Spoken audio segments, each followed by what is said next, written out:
Hello एस्पिरंट्स, मी मिथुन भोसले आजच्या चालू घडामोडीच्या सेशनमध्ये तुमच्या सगळ्यांचं परत एकदा खूप खूप स्वागत करतो. जुलै महिन्यातला आज आपण एक महत्त्वाचा टॉपिक सुरू करतोय, तो म्हणजे आर्थिक. टॉपिक मोठा आहे म्हणून आपण त्याचे 3 भाग केलेत. आज आर्थिक सेशनचं पहिलं लेक्चर आहे. सुरू करूया आजचं आपलं इंटरेस्टिंग लेक्चर. पहिली न्यूज अतिशय महत्त्वाची आहे.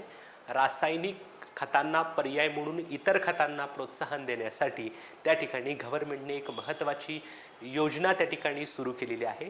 ॲक्च्युली ही योजनेची घोषणा जी आहे ती फेब्रुवारी महिन्यामध्ये जे आपलं बजेट सादर करण्यात आलं तेव्हाच करण्यात आली होती, परंतु आता त्या योजनेची ऑफिशियली सुरुवात त्या ठिकाणी झालेली आहे. काय आहे योजनेचं नाव? तर तिचं नाव आहे PM प्रणाम योजना. ओके, सो ही PM प्रणाम योजना कशाच्या संदर्भात आहे असं आयोग तुम्हाला विचारू शकतं. सो रासायनिक खतांचा वापर कमी करून त्याला पर्यायी जी काही खतं आहे त्यांचा वापराला प्रोत्साहन त्या ठिकाणी द्यायचं आहे. ओके, सो PM प्रणाम योजनेचा पहिल्यांदा सगळ्यात महत्त्वाची गोष्ट तुम्हाला लॉंग फॉर्म माहीत पाहिजे, कारण लॉंग फॉर्मवर आयोग प्रश्न विचारू शकतं. PM programme for restoration, awareness, nourishment and amelioration of mother earth. Okay, लक्षात ठेवा, जी काय आपली मदर अर्थ आहे तिचं आरोग्य टिकून राहावं म्हणून त्या ठिकाणी PM प्रणाम योजना सुरू करण्यात आलेली आहे. निर्मला सीतारामन यांनी केंद्रीय बजेटमध्ये त्या ठिकाणी त्याची घोषणा केली होती. केंद्रीय रसायन आणि खते मंत्रालयाकडून त्याची अंमलबजावणी केली जाणार आहे. रासायनिक खतं जी आहेत त्या रासायनिक खतांचा वापर कमी करून पर्यायी खतांच्या वापराला प्रोत्साहन देण्यासाठी ही योजना सुरू करण्यात आलेली आहे. ओके, पर्यायी खतांचा वापर सुरू करणाऱ्या राज्यांना त्या प्रमाणात प्रोत्साहनपर अनुदान दिलं जाईल आणि प्लस त्यांना 1451 कोटी रुपयांचा निधी त्या ठिकाणी दिला जाईल. ओके, सो बेसिकली सगळ्यात महत्त्वाची गोष्ट आलं लक्षात सगळ्यांना, जी काही रासायनिक खतांना पर्यायी खतं जी आहेत, फॉर एक्झाम्पल आपण कंपोस्ट खत म्हणू शकतो किंवा आपण शेणखत म्हणू शकतो, आपण गांडूळ खत त्या ठिकाणी म्हणू शकतो, यांच्यामुळं जमिनीची सुपीकता टिकून त्या ठिकाणी राहत असते. या खतांच्या वापराला प्रोत्साहन त्या ठिकाणी द्यायचं आहे. Okay, yes. नंतर युरिया हा असं एक खत आहे ज्याचा वापर मोठ्या प्रमाणामध्ये आपल्या भारतात होत असतो, परंतु या खताच्या अतिरिक्त वापरामुळे आपल्या जमिनीची सुपीकता जी आहे ती कमी होत चाललेली आहे. कस कुठेतरी कमी होत चाललेला आहे, जमिनी नापीक होत चाललेल्या आहेत, म्हणून याला पर्याय म्हणून अनेक युरियाचे प्रकार त्या ठिकाणी येत आहेत आणि असाच एक युरियाचा नवीन प्रकार गव्हर्नमेंटनं सुरू केलेला आहे. त्याचं नाव आहे युरिया गोल्ड. काय आहे युरिया गोल्ड? तर सल्फरसह लेपित असलेला युरियाचा नवीन प्रकार त्या ठिकाणी आहे. म्हणजेच या युरियाच्या पोत्यामध्ये जी काही युरियाचे दाणे आहेत त्याला सल्फरचं कोटिंग त्या ठिकाणी केलेलं आहे. सगळ्यात महत्त्वाची गोष्ट लक्षात ठेवा, आयोग तुम्हाला इथं प्रश्न विचारेल, युरिया गोल्ड जो आहे त्याच्यावरती कशाचं कोटेशन आहे किंवा कोटिंग आहे, तर तो आहे सल्फर. ओके, इंग्लिशमध्ये चांगलं लक्षात ठेवा, new variety of urea coated with sulphur. सल्फरचं कोटिंग असलेला जो काही युरिया आहे त्याला युरिया गोल्ड असं म्हटलं जातं. स्वतः पंतप्रधान नरेंद्र मोदी यांनी या खताचं अनावरण केलेलं आहे. सिकर नावाचं राजस्थानमधलं ठिकाण आहे तिथून. आता या युरिया गोल्डचा उद्देश नक्की काय आहे? तर जमिनीमध्ये जी काही सल्फरची कमतरता आहे ती सल्फरची कमतरता दूर करायची आहे, प्लस यामुळे शेतकऱ्यांचा जो काही खर्च आहे तो पण त्या ठिकाणी कमी होणार आहे. कारण जर एकाच खतामधून जर नायट्रोजन पण दिलं जात असेल आणि युरिया पण त्या ठिकाणी सल्फर पण दिलं जात असेल तर सेपरेट सल्फरसाठीचं सेपरेट खर्च वापरायला शेतकऱ्याला काही गरज पडणार नाही. सो सल्फरची कमतरता दूर करणं प्लस त्या ठिकाणी शेतकऱ्यांचा खर्च कमी करणं, ह्याचा फायदा काय होणार आहे? तर नायट्रोजन जो आहे तो नायट्रोजन युरियाचा प्रमुख स्रोत त्या ठिकाणी आहे. युरियामध्ये 46% नायट्रोजन त्या ठिकाणी असतं. सो जर जमिनींमध्ये किंवा पिकांना जर आपल्याला नायट्रोजन द्यायचं असेल तर आपण युरिया त्या ठिकाणी टाकत असतो. सो ह्याचा फायदा काय होईल? तर नायट्रोजन त्या ठिकाणी हळूहळू सोडून सुलभ करून उपलब्धता आणि त्या ठिकाणी पिकांद्वारे शोषण वाढवणे. कारण बऱ्याच वेळेला हा नायट्रोजन चुकीच्या पद्धतीनं जमिनीमध्ये सोडला जातो आणि त्याचं चुकीच्या पद्धतीनं ॲब्सॉर्प्शन त्या ठिकाणी प्लांट्सकडून होत असतं. सो नायट्रोजन हळूहळू सोडणे सुलभ करून त्याची उपलब्धता आणि पिकांद्वारे शोषण वाढवणे, त्याला आपण त्या ठिकाणी त्याचा फायदा आहे असं म्हणू शकतो. जसं आपण त्या ठिकाणी युरिया गोल्ड हा युरियाचा एक प्रकार बघितला, तसे आणखीन काही प्रकार गव्हर्नमेंटनं युरियाचे आणलेले आहेत. ते म्हणजे नीम कोटेड युरिया. जसं आता आपण बघितलं की सल्फर कोटेड युरिया जो आहे त्याला आपण युरिया गोल्ड म्हणतो, तसं आणखीन एक प्रकार आहे त्याचं नाव आहे नीम लेपित युरिया आणि दुसरा आहे नॅनो युरिया. नॅनो युरिया काय आहे तर बेसिकली आपण जर युरिया बघितलं तर तो ग्रॅन्युलर फॉर्मॅटमध्ये असतो, दाण्याच्या फॉर्मॅटमध्ये तुम्हाला युरियाचं ठिकं त्या ठिकाणी किंवा पोतं त्या ठिकाणी दिसत असतं. पण युरिया नॅनो युरिया काय आहे तर हा जो युरिया आहे तो लिक्विड फॉर्मॅटमध्ये आहे. प्रश्न विचारला जाऊ शकतो की नॅनो युरिया कुठल्या फॉर्मॅटमध्ये आहे. सो लिक्विड फॉर्मॅटमधला जो युरिया आहे त्याला नॅनो युरिया असं म्हटलं जातं. म्हणजे थोडक्यात जे काही एक 200-250 किलोचं पोतं जे असतं युरियाचं त्याचं इक्विलंट 500 ml ची बॉटल जी आहे त्या 500 ml च्या बॉटलसोबत त्या ठिकाणी असू शकतं. म्हणजे एका बाजूला 500 ml ची बॉटल आणि एका बाजूला त्या ठिकाणी आपण युरियाचं एक ठिकं असं कंपॅरिझन त्या ठिकाणी करू शकतो. Okay yes. सो सगळ्यात महत्त्वाची गोष्ट इथं तुम्हाला काय लक्षात ठेवायची आहे, युरिया गोल्ड काय आहे, हा एक सल्फर कोटेड असलेला युरियाची नवीन व्हरायटी त्या ठिकाणी आहे. ओके नंतर आहे बघा प्राइस नावाची एक संस्था आहे. त्या प्राइस संस्थेनं एक अहवाल त्या ठिकाणी तयार केलेला आहे. भारतातल्या मध्यमवर्गीयांची संख्या असेल, मध्यमवर्गीयांकडून केला जाणारा पैसा असेल, खर्च केला जाणारा पैसा असेल, ह्या सगळ्या गोष्टी त्या ठिकाणी आहेत. सो पहिल्यात महत्त्वाची गोष्ट आपण प्राइस काय आहे बघूयात. तर प्राइस म्हणजे people's research on India's consumer economy. जे भारतातील जे काही ग्राहक आहे त्यांच्याकडून कशा पद्धतीनं इंडियाच्या अर्थव्यवस्थेमध्ये कॉन्ट्रीब्यूट त्या ठिकाणी केलं जातं. ओके सो अहवालातील महत्त्वाच्या बाबी याच्यासाठी 25 राज्यातील 40,000 कुटुंबांचा सर्वे त्या ठिकाणी करण्यात आला. या अहवालामध्ये असं नमूद आहे की एका पैशाचंही कर्ज नसलेल्या देशातील नागरिकांचं प्रमाण आहे 73%. म्हणजे 73% जनता अशी आहे की त्यांच्यावर एकही रुपयाचं कर्ज नाही. आणि अगदी उलट आपण म्हणू शकतो की कर्जभार असलेल्या देशातील नागरिकांचं प्रमाण म्हणजे भारतामध्ये असे 27% नागरिक आहेत, सामान्य कुटुंब आहेत ज्यांच्यावर कोणत्या त्या ठिकाणी कुठल्या ना कुठल्या प्रकारचं कर्ज त्या ठिकाणी आहे. आणि 73% सामान्य असे आहेत की त्यांच्यावर कुठल्याही प्रकारचा कर्जभार त्या ठिकाणी नाही. जगाच्या तुलनेमध्ये देशातील मध्यमवर्गीयांच्या संख्येमध्ये मोठ्या प्रमाणात त्या ठिकाणी वाढ होत आहे. मध्यमवर्गीयांची जर भारतातल्या एकूण वार्षिक कमाई लक्षात घेतली तर ती किती आहे, 84 लाख कोटी रुपये. उत्पन्नाच्या बाबतीत जे काही मध्यमवर्गीय आहेत त्यांनी जवळजवळ वर्षभरामध्ये 84 लाख कोटी रुपये खर्च केलेत. आणि त्यातली बाजारामध्ये खर्च करण्यात आलेली रक्कम किती आहे, 62 लाख कोटी. म्हणजे 64 लाख कोटी रुपये कमवलेले आहेत त्या ठिकाणी मध्यमवर्गीयांनी आणि त्यातले जवळजवळ 62 लाख कोटी रुपये खर्च त्या ठिकाणी केलेले आहेत.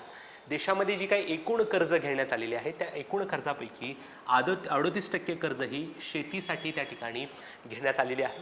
दुसरी महत्त्वाची गोष्ट, प्रतिवर्ष कुटुंबासमवेत बाहेर जाऊन खाण्यावर खर्च करणाऱ्या लोकांचं प्रमाण किती आहे तर श्रीमंत व्यक्ती जवळजवळ एका वर्षाला 1 लाख रुपये खर्च करतात. मध्यमवर्गीय जवळजवळ 22,000 रुपये खर्च करतात इयरली म्हणतोय मी. आणि अल्प उत्पन्न गटातील लोक त्या ठिकाणी 6,000 रुपये खर्च करतात, ज्याच्या माध्यमातून ते बाहेर जाऊन बाहेरच्या जेवणावर त्या ठिकाणी खर्च करतात. ॲज कम्पेअर टू श्रीमंतवरती मध्यमवर्गीयांचं प्रमाण तुम्हाला फार कमी दिसते. अतिशय कमी म्हणजे 22,000 रुपये ते वर्षाला त्या ठिकाणी खर्च करतात. ओके नंतर दुसरी जी महत्त्वाची न्यूज आहे ती म्हणजे भारतानं किंवा केंद्र सरकारनं त्या ठिकाणी ऑफिशियली क्रिटिकल मिनरल लिस्टची यादी त्या ठिकाणी डिक्लेअर केलेली आहे. आणि ह्या यादीमध्ये टोटल 30 खनिजांचा समावेश आहे. क्रिटिकल मिनरल्स म्हणजे काय तर अशी खनिज ज्यांचा पुरवठा जर कमी पडला तर त्या ठिकाणी अर्थव्यवस्थेची गती आहे ती कमी त्या ठिकाणी होऊ शकते. सो त्यांनी सांगितलंय की असे टोटल 30 एलिमेंट्स त्या ठिकाणी आहेत.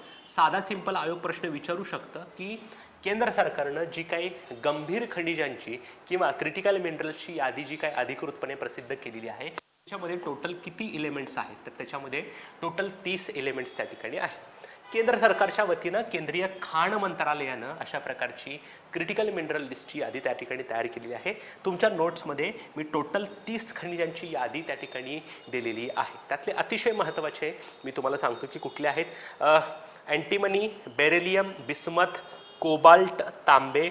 ओके नंतर आहे ग्राफाईट, हॅफनियम, इंडियम, लिथियम. याच लिथियम आयनवरती त्या ठिकाणी इलेक्ट्रिक व्हेकल्सच्या बॅटऱ्या त्या ठिकाणी तयार केल्या जातात. Molybdenum, nickel, phosphorus, niobium, potash. Okay नंतर रेनियम, सिलिकॉन, कथिल म्हणजे आपण त्याला टीन असं देखील म्हणतो, tantalum, tellurium, strontium, titanium, tungsten, vanadium, zirconium, selenium, cadmium, PGE म्हणजे प्लॅटिनम्स ग्रुप एलिमेंट्स. आणि नंतर आहे REE rare earth elements. So total अशी 30 खनिजांची यादी आहे. त्या 30 खनिजांमधली जी काही खनिजे आहेत त्या ठिकाणी हे क्रिटिकल मिनरल्स म्हणून त्या ठिकाणी ओळखलेले आहेत. मला असं वाटतं की ही नावं सगळी पाठ करण्यापेक्षा तुम्हाला हे माहीत पाहिजे की एकूण क्रिटिकल मिनरलच्या लिस्टमध्ये किती एलिमेंट्स त्या ठिकाणी आहेत. 30.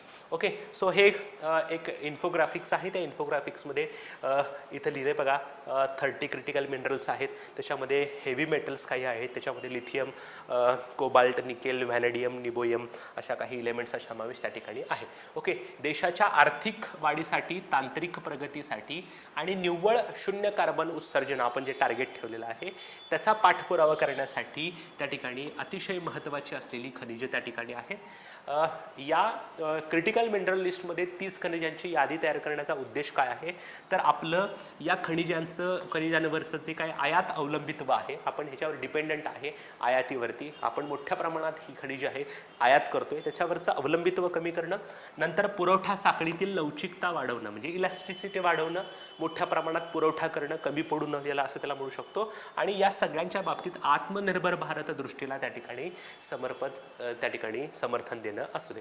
ओके, सो बेसिकली काय आहे तर या 30 खनिजांची यादी जी आहे ती अतिशय महत्त्वाची आहे. जर देशाला आर्थिक प्रगती करायची असेल, तांत्रिक प्रगती करायची असेल आणि भविष्यामध्ये शून्य कार्बन उत्सर्जनचं टार्गेट जर आपल्याला साध्य करायचं असेल तर ही खनिजांची यादी आपल्यासाठी फार महत्त्वाची आहे. सो या खनिजांसाठी आपल्याला दुसऱ्या देशावर अवलंबून राहावं लागतं. बऱ्याच वेळेला त्या देशाकडून वेळेत पुरवठा होत नाही, त्यामुळं जी काही प्रगती आहे ती कुठेतरी थांबत असते. सो आपल्याला ओव्हरऑलच या बाबतीत इंडिपेंडेंट व्हायचं आहे. त्या यादीतली काही खनिजे आहेत जी 100% आयात आधारित खनिजे त्या ठिकाणी आहेत. ओके, याच्यासाठी आपण lithium, cobalt, nickel, vanadium, niobium, okay, germanium, rhenium, beryllium, टॅटियम आणि स्ट्रॉन्टियम ह्याच्यासाठी आपण दुसऱ्या देशावर अवलंबून राहतोय. दुसऱ्या देशांनी जर आपल्याला खनिजे दिली तरच आपण ही खनिजे प्राप्त करू शकतो. ओके, येस, गंभीर खनिजे म्हणजेच क्रिटिकल खनिजे म्हणजे काय बघा, तर आर्थिक विकास आणि राष्ट्रीय सुरक्षेसाठी आवश्यक असलेली जी खनिजे आहेत ती त्या ठिकाणी त्यांना आपण क्रिटिकल मिनरल्स म्हणतो. या खनिजांची उपलब्धता नसणे किंवा काही भौगोलिक स्थानांमध्ये उत्खनन किंवा प्रक्रियेचे केंद्रीकरण यामुळे पुरवठा साखळीमध्ये असुरक्षा आणि पुरवठा खंडित त्या ठिकाणी होऊ शकतो. म्हणजे हे मिनरल एखाद्या देशाच्या आर्थिक प्रगतीसाठी किंवा राष्ट्रीय सुरक्षेसाठी एवढे महत्त्वाचे आहेत, जर त्यांचा पुरवठा होऊ शकला नाही तर त्या देशाची प्रगती देखील त्या ठिकाणी थांबली जाऊ शकते. आपण त्याला क्रिटिकल मिनरल्स असं त्या ठिकाणी म्हणू शकतो. ओके, येस, सो एक क्रिटिकल मिनरलची साधारण किंवा रफ डेफिनेशन तुम्हाला लक्षात ठेवायची आहे. आणि ह्या क्रिटिकल मिनरल लिस्टची यादी कोणी दिली आहे तर खान मंत्रालयाने, आणि ह्याच्यामध्ये टोटल किती मिनरल्स आहेत हे तुम्हाला चांगलं लक्षात ठेवायचं आहे, 30. आणि ही 30 खनिजांची यादी जी आहे ती परीक्षेला जाताना फक्त एकदा बघून त्या ठिकाणी घ्यायची आहे. ओके, येस, नंतर GST परिषद, त्याला आपण GST काउन्सिल म्हणतो, ज्या GST परिषदेची 50वी बैठक त्या ठिकाणी पार पडलेली आहे. आणि या 50व्या बैठकीमध्ये काही महत्त्वपूर्ण निर्णय त्या ठिकाणी घेण्यात आलेले आहे. काही गोष्टींवरचा GST वाढवण्यात आलेला आहे, काही गोष्टींवरचा GST कमी करण्यात आलेला आहे, तर काही गोष्टींवर पहिल्यांदाच GST त्या ठिकाणी लावण्यात आलेला आहे. ओके, GST परिषदेचा अध्यक्ष ऑब्व्हियसली सगळ्यांना माहीत आहे, केंद्रीय अर्थमंत्री ज्या आहेत त्या आहेत निर्मला सीतारामन. GST परिषद काय असते हे तुम्ही इकॉनॉमिक्समध्ये डिटेलमध्ये वाचलेलं असेल. ओके, सो GST परिषद म्हणजे काय तर केंद्राचे अर्थमंत्री याचे अध्यक्ष असतात आणि यांच्यामध्ये प्रत्येक राज्याचे अर्थमंत्री त्या ठिकाणी असतात. हे सगळे एकत्र येऊन वस्तू आणि सेवा कराच्या कर निर्धारण पद्धतीविषयी त्या ठिकाणी डिस्कशन करत असतात. आता सगळ्यात महत्त्वपूर्ण निर्णय कुठला आहे ज्याच्यावर तुम्हाला आयोग प्रश्न विचारू शकतो तो म्हणजे की 50व्या GSTच्या बैठकीमध्ये ऑनलाईन गेमिंग असू दे, घोड्यांच्या शर्यती असू दे किंवा कसिनो असू दे, यावर किती टक्के GST प्रस्तावित करण्यात आलेला आहे आणि याच्यावर तुम्हाला त्या ठिकाणी आयोग विचारू शकतं. 28% हे तुम्हाला इम्पॉर्टंट आहे आणि पाठच करायचं आहे. असाच प्रश्न आयोग विचारू शकतो, कारण आत्तापर्यंत ऑनलाईन गेमिंग असू देत, घोड्यांच्या शर्यती असू देत किंवा कॅसिनो असू दे, याच्यावरती कुठल्याही प्रकारचा GST नव्हता. जर तुम्ही ऑनलाईन गेमिंग म्हणजे रमी वगैरे खेळून काही पैसे प्राप्त करत असाल तर तुम्हाला मिळालेल्या उत्पन्नापैकी 28% इन्कम हे तुम्हाला का गव्हर्नमेंटला त्या ठिकाणी GSTच्या स्वरूपात त्या ठिकाणी द्यावं लागणार आहे. सो ऑनलाईन गेमिंग, घोड्यांची शर्यत आणि कसिनो यावर 28% GS आहे. मेघालयचे मुख्यमंत्री जे आहेत कॉन्रॅड संगमा यांच्या अध्यक्षतेखालील 8 राज्यातील मंत्र्यांचा समावेश असलेला मंत्री गटाचा निर्णय आहे. मेघालयचे मुख्यमंत्री होते त्या ठिकाणी कॉन्रॅड संगमा, त्यांनी या ठिकाणी निर्णय घेतला. त्यांच्या अध्यक्षतेखालील 8 राज्यातील मंत्र्यांचा समावेश असलेल्या मंत्र्यांनी त्या ठिकाणी ऑनलाईन गेमिंगवर अशा प्रकारे GST लावा असा निर्णय घेतला. इथं फक्त एक बीट राहिलेली आहे बघा, हरकत कुणी घेतली होती, तर त्या ठिकाणी गोवा राज्यानं त्या ठिकाणी हरकत घेतली होती. गोवा राज्य असं म्हणत होतं की अशा प्रकारे ऑनलाईन गेमिंग असेल, घोड्यांच्या शर्यती असतील किंवा कॅसिनो ह्याच्यावर कोणत्याही प्रकारे टॅक्सेस तुम्ही GST लावू नका. कारण मोठ्या प्रमाणात भारतामध्ये जे कॅसिनो आहेत ते कॅसिनोला आपण जुगार असं देखील म्हणतो बघा. ओके, तुम्ही बऱ्याच चित्रपटांमध्ये वगैरे ते दाखवलं असेल बघा. ओके, सो जुगार जो आहे किंवा कॅसिनो जो आहे त्याच्यावर मोठ्या प्रमाणाची संख्या आहे ती गोवामध्ये आहे. त्यामुळं गोवातले जे काही लोक आहेत ते यावरचा GST भरायला इच्छुक नाहीत. सो गोवा राज्यानं मात्र ह्याच्यावर हरकत त्या ठिकाणी घेतलेली होती. Okay, yes. नंतर कर्करोगाशी संबंधित जी काही औषधं आहेत, नंतर दुर्मिळ आजारांवरची जी काही औषधं आहेत आणि विशेष वैद्यकीय हेतूसाठी जी काही अन्न उत्पादने आहेत त्याच्यावरचा GST जो आहे आता 0% करण्यात आलेला आहे. म्हणजे जी काही कर्करोगाची औषधं असतील, जी काही दुर्मिळ आजारांची औषधं असतील त्याच्यावर आता कोणत्याही प्रकारचा GST नसेल. नंतर सिनेमागृहात विकले जाणारे जे काही खाद्यपदार्थ, पॉपकॉर्न वगैरे जे आहेत, जे काही कोल्ड्रिंक्स वगैरे आहेत त्याच्यावरचा GST 5% असेल, पूर्वी तो 18% असेल. म्हणजे सिनेमागृहात विकले जाणारे खाद्यपदार्थ आणि शीतपेय जे आहेत किंवा पेय जे आहेत ते आता स्वस्त त्या ठिकाणी उपलब्ध होतील. पूर्वी त्याच्यावर 18% GST होता, तो आता 5% आहे. नंतर इलेक्ट्रॉनिक वस्तूवरचा GST जो आहे तो 18% करण्यात आलेला आहे, पूर्वी 31.3 होता. याचा अर्थ भविष्यात मोबाईल फोन्स, TV, फ्रीज वगैरे ह्या सगळ्या गोष्टी ज्या आहेत त्या कमी GSTने विकल्या जाणार आहेत. ओके, पण सगळ्यात महत्त्वाची गोष्ट काय लक्षात ठेवायचं आहे, ऑनलाईन गेमिंग, घोड्यांची शर्यत आणि कॅसिनोवर किती टक्के GST आहे, तर 28% GST प्रस्तावित आहे. Okay, yes. नंतर बघा, तुम्ही एखादी नवीन गाडी जेव्हा घ्यायला जाता तेव्हा तुम्ही म्हणतात की ग्लोबल एनकॅपमध्ये या गाडीला सिक्युरिटी रेटिंग किती आहे, म्हणजे ह्या गाडीचं रेटिंग किती आहे. मग काही लोक म्हणतात 2 रेटिंग आहे, काही म्हणतात 3 रेटिंग आहे, काही म्हणतात 5 स्टार रेटिंग त्या ठिकाणी आहे. ओके, सो बेसिकली हे ग्लोबल एनकॅप रेटिंग कशासाठी आहे, तर कोणती गाडी त्या ठिकाणी क्रॅश टेस्टमध्ये त्या ठिकाणी चांगली ठरलेली आहे. म्हणजे समजा एखाद्या वेळेला तुमच्या गाडीचा ॲक्सिडेंट झाला तर कशा प्रकारे तुमच्या गाडीला डॅमेज आहे किंवा तुम्हाला कितपत त्या ठिकाणी गाडीच्या माध्यमातून प्रोटेक्शन आहे. ओके, सो आत्ता सध्याला भारतामध्ये जे काही गाड्यांचं उत्पादन होतं त्यांची क्रॅश टेस्ट जी होते त्याच्यासाठी आपल्याला ग्लोबल एनकॅपवरती डिपेंड राहावं लागतं. परंतु इथून पुढं भविष्यात भारतामध्ये तयार केलेल्या ज्या काही गाड्या आहेत त्यांची क्रॅश टेस्ट आपल्या भारतामध्येच त्या ठिकाणी होणार आहे. देशातच होणार कार क्रॅश टेस्ट, आणि त्यासाठी या प्रणालीचं नाव काय आहे, भारत एनकॅप, त्याला BNCAP असं देखील त्या ठिकाणी म्हटलं जातं. 1 ऑक्टोबर 2023 पासून ह्याची सुरुवात त्या ठिकाणी होईल. ह्याच्यामध्ये काय केलं जाणार आहे, तर क्रॅश टेस्ट घेतली जाणार आहे आणि त्याला सेफ्टी रेटिंग त्या ठिकाणी दिलं जाणार आहे. सो भारतामध्ये जी काही क्रॅश टेस्टची प्रणाली येणार आहे त्याचं नाव काय आहे असं आयोग तुम्हाला विचारू शकतं. त्याचं नाव आहे भारत एनकॅप. ओके, सध्या यासाठी ग्लोबल एनकॅपवरती अवलंबून त्या ठिकाणी राहावं लागतं. चाचणीचे निकाल जे आहेत ते वेबसाईटवरती तुम्हाला अवेलेबल होतील. दुसरी महत्त्वाची गोष्ट, ही जी काही क्रॅश टेस्ट असते ती कशी होते, तर सगळ्यात बेसिकली काय असतं, तर माणसाप्रमाणे एक डमी जो आहे तो डमी कारमध्ये बसवला जातो आणि कार जी आहे ती 64 किलोमीटर प्रति तास इतक्या वेगानं एखाद्या अडथळ्यावर धडकावली जाते. म्हणजे समोर एखादं भिंत असते आणि या भिंतीवरती ही जी काही गाडी आहे ही गाडी आणि धडकवली जाते आणि ही गाडी किती किलोमीटर धडकवली जाते, 64 किलोमीटर पर आवर एवढ्या स्पीडनं धडकावली जाते आणि त्याच्यानंतर त्याचं सेफ्टी रेटिंग ठरवलं जातं. पहिली ही टेस्ट केली जाते. दुसरी टेस्ट काय केली जाते, तर समान वजनाची 2 वाहनं ताशी 50 किलोमीटर वेगाने एकमेकाला धडकवली जाते. इथं एखाद्या अडथळ्यावरती धडकवली जाते आणि दुसऱ्या टेस्टमध्ये एक गाडी आणि दुसरी गाडी एकमेकाला 50 किलोमीटर वेगाने त्या ठिकाणी एकमेकांसोबत धडकावले जातात आणि त्याला सेफ्टी स्टार रेटिंग किती दिलं जातं, 0 to 5 दरम्यान स्टार रेटिंग त्या ठिकाणी दिलं जातं. जितकं रेटिंग अधिक तितकी कार सुरक्षित. म्हणजे 0 जर रेटिंग मिळाली तर ती कार अतिशय असुरक्षित आहे आणि जर 5 स्टार रेटिंग त्या ठिकाणी मिळालं तर ती कार अतिशय सुरक्षित आहे असं त्या ठिकाणी समजलं जातं. जेवढं स्टार रेटिंग जास्त तेवढी ती कार सुरक्षित असा त्या ठिकाणी अर्थ आहे. पण ओव्हरऑल तुम्हाला एवढंच लक्षात ठेवायचं आहे की देशामध्ये जी काही crash test, car crash test जी होणार आहे तिचं नाव काय तुम्हाला चांगलं लक्षात ठेवायचं आहे, भारत एनकॅप, आणि त्याची सुरुवात 1 ऑक्टोबर 2023 पासून त्या ठिकाणी होणार आहे. Okay, yes. नंतर अंक्टाड नावाची एक संस्था आहे, United nation conference on trade and development, त्याला आपण जागतिक संयुक्त राष्ट्र व्यापार व विकास परिषद म्हणतो. त्यांनी दरवर्षीप्रमाणे यावर्षी देखील जागतिक गुंतवणूक अहवाल ग्लोबल इन्व्हेस्टमेंट रिपोर्ट 2023 रिलीज केलेला आहे. प्रामुख्यानं तुम्हाला हे लक्षात ठेवायचं आहे की हा ग्लोबल इन्व्हेस्टमेंट रिपोर्ट कुणाकडून डिक्लेअर केला जातो, तर अंक्टाड या संस्थेकडून रिलीज केला जातो. आणि ह्याच्यामध्ये काय केलं जातं, जागतिक स्तरावर ओव्हरऑल इन्व्हेस्टमेंट कशी होत आहे, कोणत्या देशामध्ये किती आहे वगैरे सगळ्या गोष्टी त्या ठिकाणी दाखवल्या जातात. ओके, 2022 मधला FDI जगामध्ये किती आहे, तर $1.3 ट्रिलियन इतका जो आहे तो इन्व्हेस्टमेंट त्या ठिकाणी आलेले आहे. आशियामध्ये त्यातले आहे $662 अब्ज. भारतामध्ये त्या ठिकाणी किती इन्व्हेस्टमेंट आलेली आहे, तर $49 अब्ज. प्रश्न विचारला जाऊ शकतो की ग्लोबल इन्व्हेस्टमेंट रिपोर्ट 2023 नुसार त्या ठिकाणी भारतामध्ये एकूण किती गुंतवणूक झालेली आहे, तर $49 अब्ज, आणि पाठीमागच्या वर्षाच्या तुलनेमध्ये ही 10% वाढ त्या ठिकाणी आहे. परंतु भारतामध्ये जरी 10% वाढ झाली असली तरी एकूणच जागतिक FDI मध्ये 12% घट त्या ठिकाणी झालेली आहे. सर्वाधिक FDI म्हणजे फॉरेन डिरेक्ट इन्व्हेस्टमेंट जी आहे ती अमेरिकेमध्ये झाली आहे $285 अब्ज.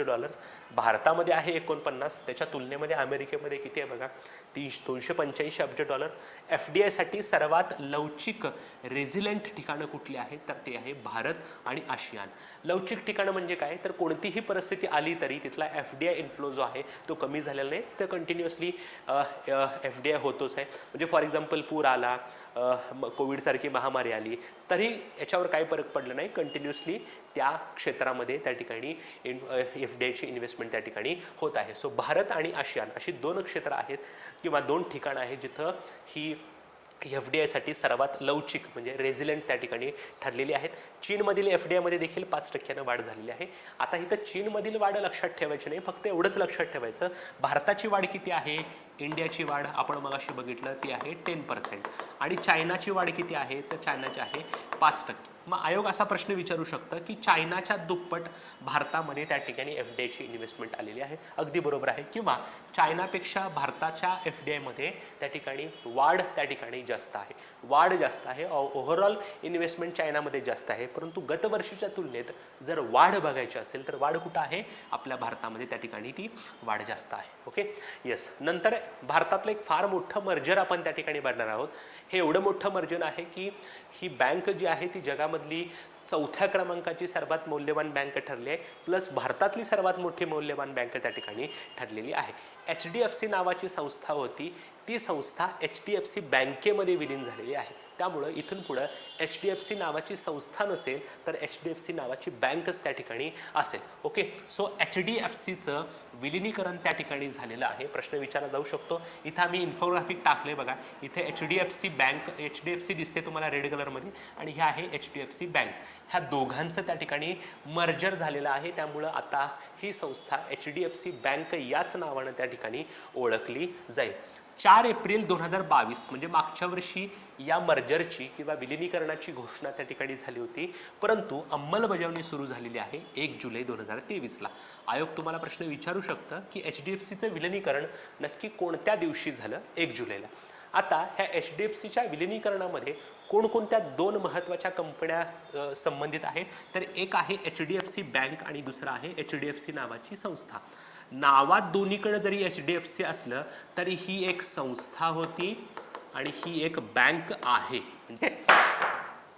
म्हणजे HDFC संस्थेचं जे काही विलिनीकरण आहे ते HDFC बँकेमध्ये त्या ठिकाणी झालेलं आहे. आता हे जे काही मर्जर आहे त्या मर्जरमुळे काय परिणाम झालेला आहे, तर ह्याच्या मर्जरमुळे HDFC बँक जी आहे ती देशातील पहिली, लक्षात ठेवा, देशातली पहिली तर जगातली 4थी मूल्यवान बँक त्या ठिकाणी ठरलेली आहे.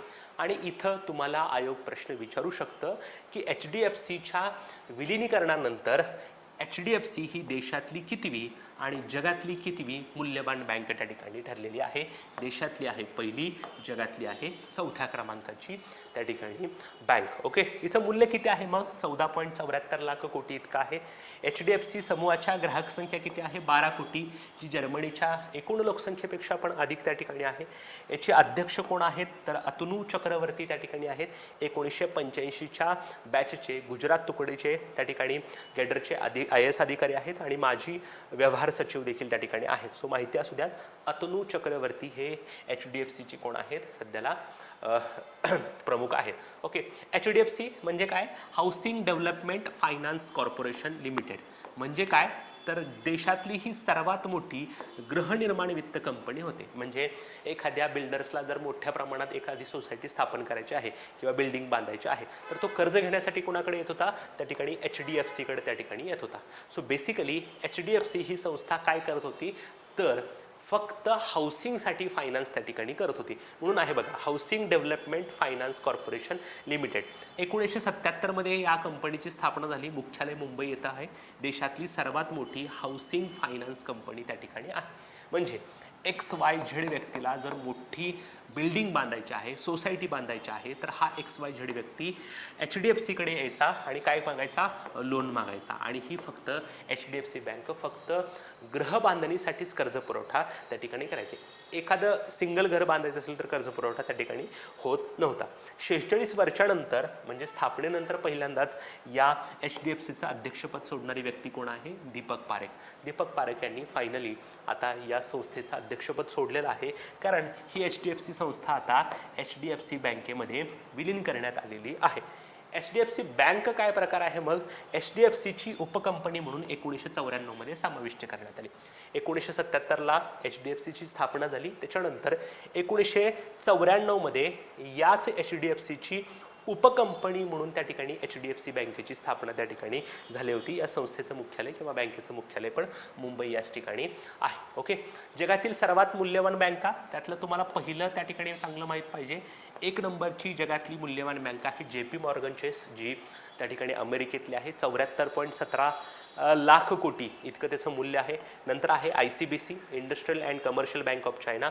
नंतर आहे बँक ऑफ अमेरिका. आणि मी तुम्हाला सांगितल्याप्रमाणे HDFC बँक ही जगातील चौथी सर्वात मूल्यवान बँक आहे. आणि भारतातली आपल्या सर्वात मूल्यवान बँक कुठली आहे? HDFC bank. 2 नंबरला आहे ICICI. याचा अर्थ HDFCच्या पूर्वी भारतातली सर्वात मूल्यवान बँक कुठली होती? ICICI. ICICIला ओव्हरकम आता HDFCनं त्या ठिकाणी केलेला आहे. 3 नंबरला आहे SBI. SBI ही सार्वजनिक क्षेत्रातली सर्वात मोठी बँक आहे, स्टेट बँक ऑफ इंडिया. जर तुम्हाला सार्वजनिक क्षेत्रातली सर्वात मोठी बँक विचारलं तर SBI. आणि खाजगी आणि एकूणच क्षेत्रातली सर्वात मोठी बँक जर विचारलं तर HDFC बँक त्या ठिकाणी आहे. ओके, सो HDFC आणि HDFC बँकेचं मर्जर झालेलं आहे. त्यामुळं HDFC बँक ही भारतातली प्रथम तर जगातली चौथ्या क्रमांकाची सर्वात मूल्यवान बँक त्या ठिकाणी ठरलेली आहे. 1 जुलै रोजी अशा प्रकारचं मर्जर पार पडलेलं आहे. ओके, आता नेहमीप्रमाणे आपण क्विक रिव्हिजन करूयात. ह्या क्विक रिव्हिजनमध्ये आपण काय करतोय तर पाठीमागच्या अर्धा पाऊण तासापासून आपण जे काही शिकलेलं आहोत ते एकदा शॉर्टमध्ये बघणार आहोत. सो रासायनिक खतांचा वापर कमी करून पर्यायी खतांच्या वापराला प्रोत्साहन देण्यासाठी केंद्र सरकारनं PM प्रणाम नावाची योजना सुरू केली. याचा अर्थ आहे PM programme for restoration awareness nourishment and amelioration of mother earth. Okay, yes. नंतर आहे सल्फर कोटेड न्यू युरियाची एक नवीन व्हरायटी त्या ठिकाणी आलेली आहे. त्याचं नाव आहे युरिया गोल्ड. बेसिकली युरियाचा जो काही कमतरता आहे जमिनीतली ती कुठेतरी कमी करणं आणि शेतकऱ्यांचा खर्च कमी करण्यासाठी अशा प्रकारचा युरिया गोल्ड आहे. आणखीन काही प्रकार आहेत. नीम कोटेड युरिया पण आहे आणि लिक्विड फॉर्मॅटमधला नॅनो युरिया देखील त्या ठिकाणी आहे. प्राइज नावाची संस्था आहे. त्यांनी जवळजवळ देशातल्या 40,000 कुटुंबाचा सर्व्हे केला आणि त्यांना असं लक्षात आलं की भारतातली जवळ 73% कुटुंबे 73% नागरिक असे आहेत की त्यांच्यावर एकही रुपयाचं कर्ज नाही आहे आणि 27% कुटुंब किंवा नागरिक असे आहेत त्यांच्यावर कुठल्या ना कुठल्या प्रॉब्लेम बाबतीत कर्ज त्या ठिकाणी आहे. मध्यमवर्गीयांनी जवळजवळ 84 लाख कोटी रुपये कमवलेले आहेत. त्यातले 62 लाख कोटी रुपये खर्च झालेले आहेत. सर्वाधिक कर्ज हे शेती कर्ज उद्देशासाठी घेतलेलं आहे. नंतर केंद्रीय खाण मंत्रालयानं 30 खनिजांची यादी डिक्लेअर केलेली आहे, त्याला क्रिटिकल मिनरल्स असं म्हणतात. आणि क्रिटिकल मिनरल्स म्हणजे काय, तर देशाच्या आर्थिक प्रगतीसाठी किंवा वैज्ञानिक प्रगतीसाठी ही खनिजे आहेत ती अतिशय महत्त्वपूर्ण समजली जातात. यांचा पुरवठा जर कमी पडला तर देशाच्या प्रगतीमध्ये अडथळा त्या ठिकाणी येऊ शकतो. Okay, yes. नंतर आहे GST परिषदेची 50वी बैठक निर्मला सीतारामन यांच्या अध्यक्षतेखाली पार पडली. त्याच्यामध्ये ऑनलाईन गेमिंग असेल, घोड्यांच्या शर्यती असतील किंवा कसिनो असेल, याच्यावर 20% त्या ठिकाणी काय असणार आहे, टॅक्स असणार आहे. ह्याला गोवा राज्यानं मात्र हरकत त्या ठिकाणी घेतलेली होती. ओके, नंतर कर्करोगाशी संबंधित काही औषध असतील, दुर्मिळ आजारांशी काही औषध असतील तर त्याच्यावर कुठल्याही प्रकारचा कर नसणार आहे. ओके, नंतर कार क्रॅश टेस्ट जी आहे त्याच्यासाठी भारतातच एक प्रणाली सुरू करण्यात आलेली आहे, त्याचं नाव आहे भारत NCAP. सध्याला आपल्याला ग्लोबल NCAPवर डिपेंड करावं लागतं. नंतर अंगताड या संस्थेनं जागतिक गुंतवणूक अहवाल जाहीर केला. त्याच्यामध्ये त्यांचं म्हणणं असं आहे की जगामध्ये $1.3 ट्रिलियन इतकी गुंतवणूक झाली. आशियामध्ये $662 अब्ज आणि भारतामध्ये $49 अब्ज इतकी गुंतवणूक आहे. भारताची वाढ मागच्या वर्षीच्या तुलनेत 10% इतकी त्या ठिकाणी आहे. सर्वात जास्त FDI अमेरिकेमध्ये झालेला आहे. चीनमधल्या FDIमध्ये वाढ झालेली आहे, पण भारताच्या तुलनेमध्ये त्या ठिकाणी कमी त्या ठिकाणी आहे. नंतर HDFC आणि HDFC बँकेचं विलिनीकरण त्या ठिकाणी झाले. मागच्या वर्षी घोषणा होती, परंतु 1 जुलैला हे मर्जर अस्तित्वात त्या ठिकाणी आलेलं आहे. ह्या मर्जरचा परिणाम असा झालेला आहे की HDFC बँक ही भारतातली पहिली तर जगातली 4थ्या क्रमांकाची मौल्यवान बँक त्या ठिकाणी ठरलेली आहे. ग्राहक संख्या जी आहे ती जर्मनीच्या लोकसंख्येपेक्षा जास्त आहे. 14.74 लाख कोटी इतकं त्याचं मूल्य आहे. त्याचे अध्यक्ष आहेत अतनू चक्रवर्ती. HDFC ही एक हाऊसिंग फायनान्ससाठी स्थापन केलेली संस्था आहे, ज्याची स्थापना 1977 मध्ये झाली. दीपक पारख यांनी 46 वर्षानंतर या संघटनेचं किंवा संस्थेचं अध्यक्षपद सोडलेलं त्या ठिकाणी आहे. ओके, 1994 मध्ये HDFCची उपकंपनी म्हणून HDFC बँकेची त्या ठिकाणी स्थापना करण्यात आली. जगातली सर्वात मौल्यवान बँक आहे JP मॉर्गन आणि भारतातली सर्वात मोठी मौल्यवान बँक त्या ठिकाणी आहे HDFC बँक. 2 नंबरला आहे ICICI. ओके, सो आजच्यासाठी आपण इथं थांबतो मित्रांनो. परत भेटूयात नवीन चालू घडामोडी आणि नवीन संकल्पनासहित. तोपर्यंत धन्यवाद.